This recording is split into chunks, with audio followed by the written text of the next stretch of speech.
नफरत के नारे और तुरंत जमानत। क्या यही है न्याय व्यवस्था? जी हाँ।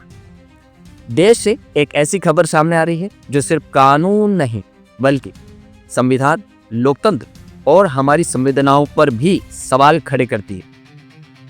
उत्तर प्रदेश के अलीगढ़ में एक व्यक्ति जिसने खुले मन से एक समुदाय के खिलाफ नफरत फैलाने वाला भाषण दिया, नेताजी सुभाष चंद्र बोस के ऐतिहासिक नारे का अपमान किया और फिर कुछ घंटों या 1 या 2 दिन की हिरासत के बाद जमानत पर रिहा।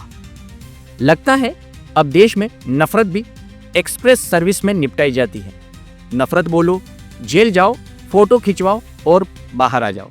यह मामला 28 जनवरी 2026 का बताया जा रहा है, जब नेताजी सुभाष चंद्र बोस की प्रतिमा पर माल्यार्पण के दौरान नारे में बदलाव कर एक समुदाय को निशाना बनाया गया।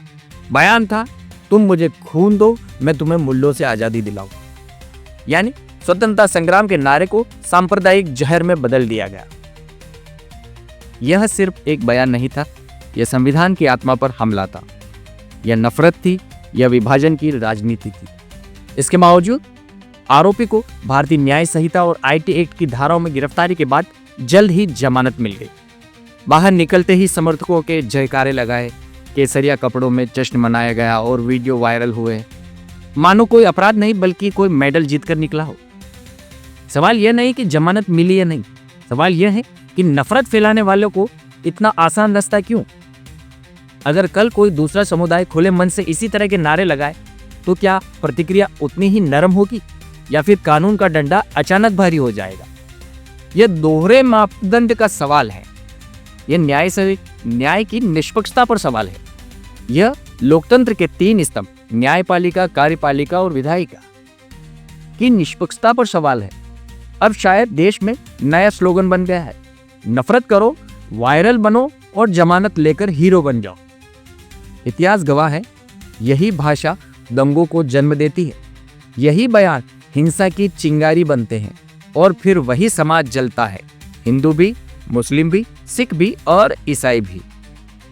अगर कल इस व्यक्ति के शब्दों से कोई दंगा होता है, कोई जान जाती है, कोई घर जलता है, तो जिम्मेदारी किसकी होगी?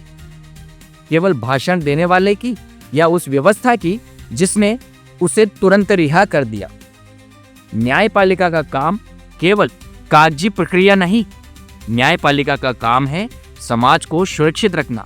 और जब नफरत पर कठोरता नहीं दिखाई जाती, तब हिंसा को मौन में स्वीकृति मिल जाती है और बाहर निकलते ही मूंछों पर ताड़। कोई कुछ नहीं कर सकता जब ऊपर वालों का हाथ हो।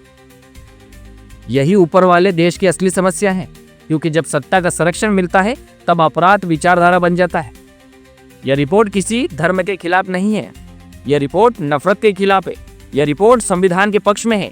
यह रिपोर्ट उस भारत के पक्ष में है जो गांधी, नेहरू, अंबेडकर और सुभाष चंद्र बोस का था, न कि नफरत के सौदागरों का।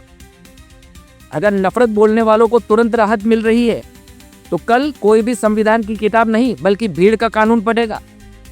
यह सवाल आज पूरे देश के सामने है, क्या हम कानून के देश में रहते हैं या ताकत के देश में?